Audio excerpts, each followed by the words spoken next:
Hello students, आज हम start करने जा रहे हैं इकोनॉमिक्स। इकोनॉमिक्स होती क्या है, इसका मीनिंग क्या है, ये कैसे डेवलप हुई और इसको हम कैसे डिफाइन करते हैं। तो आज हम इकोनॉमिक्स का इंट्रोडक्टरी चैप्टर करेंगे। मींस इकोनॉमिक्स होती क्या है। सबसे पहले हम ये करते हैं इकोनॉमिक्स का जन्म कैसे हुआ, इकोनॉमिक्स कैसे स्टार्ट होती है और इसकी एवोल्यूशन कैसे हो रही है। जो इकोनॉमिक्स है, इकोनॉमिक्स 2 ग्रीक वर्ड से ली गई है।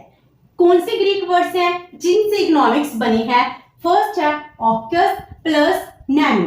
ऑक्कस का मीनिंग है हाउस होल्ड, मीन जैसे हमारा घर, वैसे ही हम इकोनॉमी को, स्टेट को हाउस होल्ड बुला रहे हैं। नेमी मीन्स टू मैनेज, हम अपने घर को जैसे मैनेज करते हैं वैसे ही अगर हम इकोनॉमी को मैनेज करेंगे तो हम उसको इकोनॉमिक्स कहेंगे। हाउस होल्ड मैनेजमेंट ही इसका मीनिंग बनता है। जैसे हम कह रहे हैं कि हमारी फैमिली है, फैमिली में इनकम है, इनकम को हम कैसे कहां कहां पर खर्च करेंगे, कितनी हमने बजट के अकॉर्डिंग एक्सपेंडिचर करना है, कितनी सेविंग करनी है, प्रेजेंट नीड फुलफिल करनी है, फ्यूचर की नीड्स फुलफिल करनी है। लाइक दिस इकोनॉमिक्स में भी हम यही देखते हैं पूरी इकोनॉमी। इकोनॉमी का मीनिंग क्या है? जैसे हम बात करते हैं हमारी कंट्री, अगर हम पॉलिटिकल के रूप में डिफाइन करें तो हम इसको कहते हैं स्टेट। अगर हम इसको इकोनॉमिक्स के रूप में डिटरमिन करें तो इसको कहते हैं इकोनॉमी। तो इंडिया को, एक स्टेट को, एक कंट्री को, नेशन को इकोनॉमिक्स में हम वर्ड यूज करेंगे इकोनॉमी। तो एक इकोनॉमी को कैसे चलाना है, इकोनॉमी को चलाने के लिए हमको वेल्थ की जरूरत है। हमारे रिसोर्सेस हैं, उन रिसोर्सेस को कैसे यूटिलाइज करें, एंड एक ह्यूमन है, ह्यूमन की कितनी वांट्स है, उन वांट्स को फुलफिल करना। इकोनॉमिक्स में इन सबको मैनेज करना है। इकोनॉमिक्स में हम ये भी देखते हैं कि एक इकोनॉमी में प्रेजेंट की, आज की नीड्स फुलफिल करें, हम कैपिटल गुड्स प्रोड्यूस करें या कंज्यूमर गुड्स प्रोड्यूस करें, और जो गुड्स प्रोड्यूस कर रहे हैं इसका आज के टाइम में क्या बेनिफिट है एंड फ्यूचर में क्या बेनिफिट होगा। तो इकोनॉमिक्स का टर्म बहुत ज्यादा इनलार्ज हो जाता है। जब हम इकोनॉमिक्स को डिफाइन करते हैं हम यही कहते हैं मैनेजमेंट ऑफ द इकोनॉमी। तो एरिस्टोटल, उन्होंने भी कैसे कहा है? He said management of family and the state. इसी को ही हम कहते हैं इकोनॉमिक्स। जैसे हम अपनी फैमिली को मैनेज कर रहे हैं वैसे ही हम स्टेट को मैनेज कर रहे हैं, तो हम इकोनॉमिक्स ही कहेंगे। तो इकोनॉमिक्स वेल्थ से रिलेटेड है, इकोनॉमी के हर एक मैटर से रिलेटेड है, वेलफेयर से रिलेटेड है। तो इकोनॉमिक्स हर एक टर्म से रिलेटेड है। इकोनॉमिक्स हर एक ऐसे एस्पेक्ट से रिलेटेड है जिसका रिलेशन ह्यूमन के साथ है। मेरा रिलेशन जिससे होगा उसको हम इकोनॉमिक्स में डिफाइन करेंगे। आगे हम इसकी डेफिनेशंस करेंगे। तो सबसे पहले इकोनॉमिक्स को कैसे डिफाइन किया गया, इकोनॉमिक्स की स्टडी कब की गई और इसका ओरिजिन, एवोल्यूशन कैसे हुई, एवोल्यूशन ऑफ इकोनॉमिक्स। सबसे पहले चाणक्य और कौटिल्य जो सबसे फेमस हैं, उन्होंने अपनी फेमस बुक लिखी अर्थशास्त्र। अर्थशास्त्र में उन्होंने इकोनॉमिक्स की स्टडी की। पहले क्या था, इकोनॉमिक्स में हम 2 सब्जेक्ट थे, 2 एक्टिविटीज थी, उनको स्टडी करते थे, इकोनॉमिक्स एंड पॉलिटिकल। तो पहले हम क्या कहते थे? पॉलिटिकल इकोनॉमी मींस चाहे पॉलिटिकल मैटर है, एक स्टेट के मैटर है, चाहे इकोनॉमिक्स के मैटर है, वो सभी साथ में ही डील किए जाएंगे। क्योंकि पहले क्या होता था, पहले जब एक किंग रूल होता था, एक स्टेट थी, एक स्टेट में किंग रूल कर रहा है और उसने ही सारा बजट बनाना है, तो ये दोनों इतने इंटररिलेटेड थे। इकोनॉमिक्स को हम पॉलिटिकल इकोनॉमी कहते थे। इकोनॉमिक्स एंड पॉलिटिकल इन दोनों की सेपरेट स्टडी नहीं की जाती थी, इनकी separate study in 18th century में स्टार्ट की जाती है। तो इकोनॉमिक्स एंड पॉलिटिकल साइंस ये दोनों बहुत ही इंटररिलेटेड कॉन्सेप्ट्स हैं। तो इसकी सेपरेट स्टडी कब स्टार्ट होती है?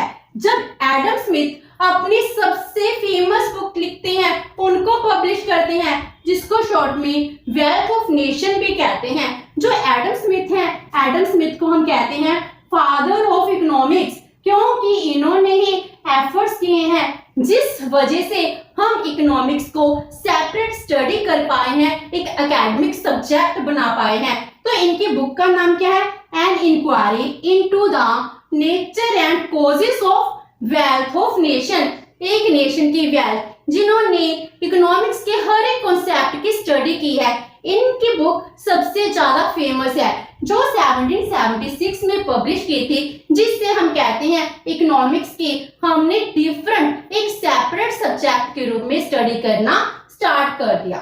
एंड एडम स्मिथ के व्यूज को रिकार्डो, मार्कस, जेबी से इस तरह जो भी आगे इकोनॉमिक्स आए हैं, उन्होंने भी एडम स्मिथ के व्यू को सपोर्ट किया, जिससे इकोनॉमिक्स एक डिफरेंट सब्जेक्ट, एक सेपरेट सब्जेक्ट बन पाई है। तो इन सब की स्टडी को हम क्लासिकल इकोनॉमिक्स कहते हैं। तो ये सभी ऑथर क्या है? क्लासिकल इकोनॉमिक्स है। टाइम के साथ साथ हर एक सब्जेक्ट में चेंजेस होती हैं, हर एक सब्जेक्ट का स्कोप इनलार्ज होता जा रहा है। तो जैसे आज के टाइम में हम कहते हैं एक स्टेट है, स्टेट का स्कोप है वो इनलार्ज हो गया, वेलफेयर स्टेट बन चुकी है। अगर हमारे घर में इलेक्ट्रिसिटी नहीं आ रही है, इसके लिए भी स्टेट रिस्पॉन्सिबल है। इंटरनेट की प्रॉब्लम है तो भी हम स्टेट को कह रहे हैं। इट मींस क्या है? हर एक काम में स्टेट इन्वॉल्व है। लाइक दिस स्टेट के काम चेंज हुए हैं, उसी तरह इकोनॉमिक्स की स्कोप में चेंज हुआ है। जो पहले के इकोनॉमिक्स थे वो सिर्फ वेल्थ को ही स्टडी करना समझते थे, वो कहते थे वेल्थ की स्टडी करना सबसे इंपॉर्टेंट है, यही इकोनॉमिक्स है। लेकिन बाद में न्यू क्लासिकल इकोनॉमिक्स आते हैं जो 1850 से लेकर 1930 तक अपनी स्टडी करते हैं, जिसमें मार्शल आते हैं, शुम्पीटर आते हैं, पीगू आते हैं। वो इसको थोड़ा सा और डिटर्मिन करते हैं, इसकी स्कोप को और इंक्रीज कर देते हैं, मार्जिनल एनालिसिस करते हैं, वो इकोनॉमिक एनालाइज करते हैं। माइक्रो इकोनॉमिक्स जो हम सबसे पहले करते हैं, उसका एक तरह से नींव पत्थर इन इकोनॉमिक्स ने रखा है, न्यू क्लासिकल इकोनॉमिक्स। तो उसके बाद जो प्रोफेसर आर फ्रिश थे, जो नॉर्वे के फेमस इकोनॉमिक्स थे, उन्होंने क्या किया? इकोनॉमिक्स को 2 पार्ट्स में डिवाइड कर दिया। पहली जी इकोनॉमिक्स एक ही सब्जेक्ट थी, एक ही पार्ट में डिवाइड हो रही थी। लेकिन आज के टाइम में इकोनॉमिक्स के बहुत सारी ब्रांचेस बन चुकी हैं। तो पहले इन्होंने क्या किया? इकोनॉमिक्स के 2 पार्ट्स किए, जिसको कहते हैं micro economics and macro economics. जब हम माइक्रो की स्टडी करते हैं, इंडिविजुअल यूनिट की स्टडी करते हैं, जो क्लासिकल इकोनॉमिक्स थे, न्यू क्लासिकल इकोनॉमिक्स थे, वो सब माइक्रो इकोनॉमिक्स की स्टडी करते थे, जिसमें हम इंडिविजुअल, आई फॉर इंडिविजुअल, जिसमें हम कहते हैं एक सिंगल कंज्यूमर की बात कर रहे हैं, प्रोड्यूसर की बात कर रहे हैं, एक मार्केट की बात कर रहे हैं, इन सब की बात कर रहे थे। लेकिन जब हम इसको मैक्रो की स्टडी करते हैं, मैक्रो ए फॉर एग्रीगेट, तो इसमें हम पूरी इकोनॉमी की बात करनी स्टार्ट कर देते हैं, इसमें हम एम्प्लॉयमेंट की बात करनी स्टार्ट कर देते हैं, आउटपुट की बात करनी स्टार्ट कर देते हैं। तो इन दोनों के स्कोप में बहुत डिफरेंस आने लगा। हमने इकोनॉमिक्स की 2 ब्रांचेस बना ली। लेकिन आज के टाइम में विद द डेवलपमेंट हमारे इकोनॉमिक्स के बहुत सारे पार्ट हो गए हैं, जैसे micro, macro, development economics, public finance, international economics. तो इसके बहुत सारे पार्ट्स बन चुके हैं, तो ये टाइम के साथ डिवेलप हुए हैं, इन्होंने ये डिवीजन की है। तो सबसे पहले मैक्रो इकोनॉमिक्स का जन्म कब होता है? जब 1930 में ग्रेट डिप्रेशन आता है। ग्रेट डिप्रेशन पूरे इकोनॉमिक्स में फेमस है। इससे पहले क्या था? इकोनॉमिक्स को एक as a single micro economics से स्टडी की जाती थी। जब 1930 में ग्रेट डिप्रेशन आया, जिसमें पूरी इकोनॉमी क्रैश हो गई, जिसमें लोगों के पास एम्प्लॉयमेंट नहीं था, इनकम नहीं थी, बहुत ज्यादा एक्सेस सप्लाई हो गई, तो जिसमें इकोनॉमी पूरी तरह बुरा डिवोर्स्ड हो गई। इसका इफेक्ट बहुत ज्यादा था, जी सिर्फ एक इकोनॉमी में नहीं था, जी पूरे वर्ल्ड के इकोनॉमीज में हो रहा था। इस सिचुएशन को सॉल्व करने के लिए मैक्रो इकोनॉमिक्स ने अपनी जगह ली। उसमें कहा स्टेट की इंटरफेरेंस बहुत जरूरी है। एक स्टेट ही है जो इकोनॉमी में अपने इंटरफेरेंस के साथ इकोनॉमी को रिवाइव कर सकता है। तो पहले स्टेट की इंटरफेरेंस नहीं थी। जब 1776 में एडम स्मिथ ने वेल्थ ऑफ नेशन बनाई, तो इकोनॉमिक्स को अलग और पॉलिटिकल साइंस को डिफरेंट सब्जेक्ट बना दिया। तो इकोनॉमिक्स में जो पॉलिटिशियंस है वो इंटरफेयर नहीं करते थे, तो स्टेट की इंटरफेरेंस नहीं थी। इसीलिए स्टेट काजे डिसीजन जो हम कहते हैं सही था, 1930 तक सही चला, लेकिन 1930 ग्रेट डिप्रेशन के बाद हमको स्टेट के इंटरफेरेंस की जरूरत पड़ी, जिसमें हमने किया कि इकोनॉमी को रिवाइव करना है तो स्टेट को लेकर आना पड़ेगा। तो इसी तरह स्टेट की इंटरफेरेंस स्टार्ट होगी, जिसमें स्टेट ने क्या किया, लोगों को मनी दी, उनको काम कराया। अगर सरकार को जरूरत नहीं है तो फिर वो पब्लिक वेलफेयर के काम कराएगी। अगर पब्लिक वेलफेयर के काम होंगे, इससे क्या होगा, लोगों को एम्प्लॉयमेंट मिलना स्टार्ट हो जाएगा। अगर मुझे काम मिल जाएगा, मेरी इनकम इंक्रीज हो जाएगी, एंड इनकम इंक्रीज होने से कंजम्पशन इंक्रीज हो जाएगी, तो इस सबका बेनिफिट होगा। इसीलिए जे.एम. केन्स आते हैं, उन्होंने मैक्रो इकोनॉमिक्स को डेवलप किया। उनकी फेमस बुक है द जनरल थ्योरी, जिसको हम जनरल थ्योरी भी कहते हैं, general theory of employment, interest and income, जो 1936 में पब्लिश होती है, जिसमें ग्रेट डिप्रेशन के बाद हमने इकोनॉमी में कैसे चेंजेस लेकर आए, हमने कैसे एग्रीगेट की स्टडी की, हमने कैसे जनरल एम्प्लॉयमेंट की बात की, कैसे इकोनॉमी को इक्विलिब्रियम तक लेकर आए, हमने मैक्रो की स्टडी करना स्टार्ट कर दी। तो हम इनको केन्सियन ऑथर कहते हैं। उसके बाद पोस्ट केन्सियन आते हैं, उन्होंने इकोनॉमिक्स को डेवलप किया। जैसे सैमुएल्सन है, उन्होंने ग्रोथ ओरिएंटेड डेफिनेशन देनी स्टार्ट की कि अगर एक ह्यूमन का वेलफेयर नहीं हो रहा, इसके लिए भी एक स्टेट, एक इकोनॉमिक्स है, वो रिस्पॉन्सिबल है। तो एक ह्यूमन का ऑल्दो फुल वेलफेयर होना ही इकोनॉमिक्स का सब्जेक्ट बन चुका है। तो इस तरह इकोनॉमिक्स का स्कोप है वो इंक्रीज करता जा रहा है। इकोनॉमिक्स की एवोल्यूशन होती है, जो स्टार्टिंग चाणक्य से होती है, एरिस्टोटल, चाणक्य, जो सबसे इंपॉर्टेंट रोल प्ले करते हैं। बाद में और इकोनॉमिक्स आते हैं जो इसको स्कोप को इनलार्ज कर देते हैं। तो अब हम करते हैं डेफिनेशन ऑफ इकोनॉमिक्स। इकोनॉमिक्स की डेफिनेशन, जिसको डिफाइन करना बहुत मुश्किल टास्क बन चुका है।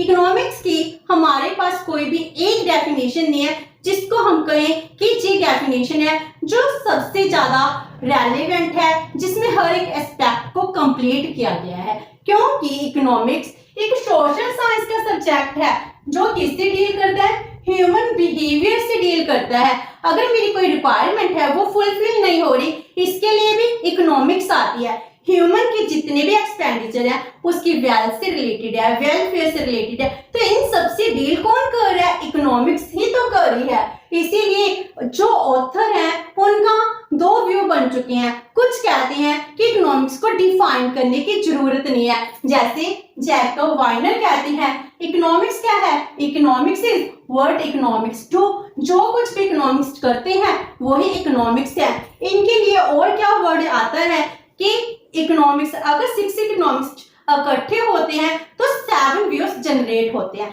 इट मींस क्या है कि इकोनॉमिक्स के खुद के व्यू नहीं मिल रहे, इकोनॉमिक्स है उनमें इतने डिफरेंट इतने व्यूज आ रहे हैं, इसीलिए हम एक स्पेसिफिक डेफिनेशन नहीं दे सकते। तो इसको सैमुएल्सन भी ऑब्जर्व कर कहते हैं कि जो इकोनॉमिक्स के स्टूडेंट्स हैं वो इकोनॉमिक्स की स्टडी करना चाहते हैं, वो इकोनॉमिक्स को डिफाइन करना चाहते हैं, लेकिन उनके पास एज सच कोई भी एक डेफिनेशन नहीं है। तो उन्होंने ऑब्जर्व कर क्या कहा है, beginners often want a short definition of economics.